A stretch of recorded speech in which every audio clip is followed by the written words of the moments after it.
प्यारे बच्चों, अब कहानी सुनो।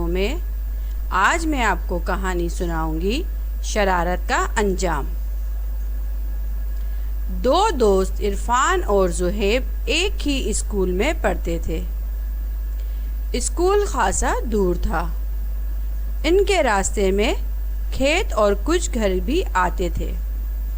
वो पहाड़ी इलाका था। एक तरफ एक पुल भी बना हुआ था। उस पर से रेलगाड़ी गुजरती थी।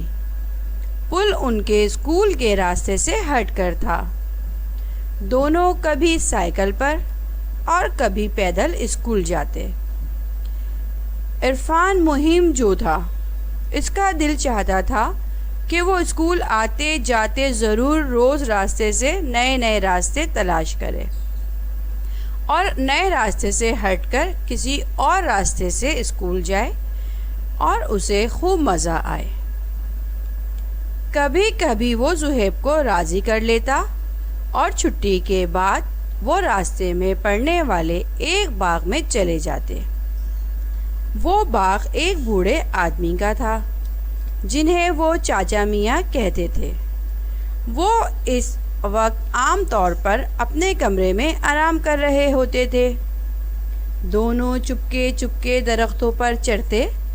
इरफान तो कभी कभी कोई फल भी खा लेता था, जबकि ज़ुहैब ऐसा ना करता। बाग में किसी ने एक टायर को दरख्त पर रस्सी से बांध रखा था, जिस पर वो झूला झूलते थे। एक दिन चाचा मियाँ किसी काम से कमरे से निकल आए तो दोनों डरकर भागे और गिरते पड़ते घर पहुँचे। इस वाक़ये के बावजूद इरफान ज़ुहैब को बाग में ले जाता। कभी तो वो चुपके से झूला झूल कर आ जाते और कभी चाचा मियाँ की डांट खाकर घर भागते। एक दिन इरफान को एक शरारत सूझी। इसने ज़ुहैब से कहा, चलो रेल की पटरी की तरफ चलकर देखें कि वहाँ से पहाड़ कैसा लगता है। ज़ुहैब ने मना किया और कहा, अम्मी इंतज़ार कर रही होंगी, बहुत देर हो जाएगी। लेकिन इरफान ने इसे राज़ी कर ही लिया। दोनों पटरी के पास पहुँचे। वाकई वहाँ से पहाड़ एक देव की तरह लग रहा था और इस पर चलते फिरते जानवर और इंसान छोटे छोटे खिलौनों की तरह लग रहे थे। इरफान ने कुछ बच्चों को बकरियां लेकर इसकी तरफ आते देखा तो इसके जहन में एक शरारत आई। इसने ज़ुहैब से कहा, मैं इस लोहे की सुतून को पकड़ लेता हूँ। तुम इन बच्चों से कहना, बचाओ बचाओ, ये यहाँ लटका हुआ है, इसे उतारो। जब वो पास आएंगे तो मैं छलांग मारकर उतर आऊँगा। और ऐसा करो ज़ुहैब, तुम पुल से नीचे चले जाओ। ज़ुहैब जैसे ही नीचे पहुँचा तो इरफान सुतून पकड़कर लटक गया। ज़ुहैब ने शोर मचाना शुरू किया था कि इसने एक ज़बरदस्त चिंगारी इरफान के पास से निकलती देखी और इरफान को उड़कर पटरी पर गिरते देखा।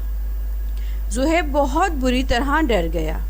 इसने बाग की तरफ भागना शुरू किया। सामने चाचा मियाँ का बाग था। वो भागता हुआ चाचा मियाँ के पास गया और उनसे मदद के लिए कहा। चाचा मियाँ भागते हुए पुल पर चढ़े। सिग्नल नीचे था और सब्ज़ बत्ती जल रही थी। ट्रेन आने ही जाती थी। उन्होंने जल्दी से इरफान को घसीटकर पटरी से हटा लिया। उनके हटाते ही ट्रेन उनके बिल्कुल पास से गुजरी। ज़ुहैब ने अल्लाह ताला का शुक्र अदा करते हुए सर उठाकर देखा तो लोहे की सुतून पर एक बड़ा सा बोर्ड लगा था, जिस पर ख़तरे का निशान बना हुआ था और लिखा हुआ था, खबरदार, यहाँ से बहुत ज़्यादा ताकत की बिजली की रौ गुज़रती है।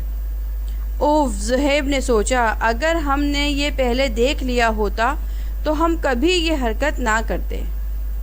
चाचा मियाँ ज़ुहैब को और कुछ लोगों की मदद से इरफान को अस्पताल ले गए।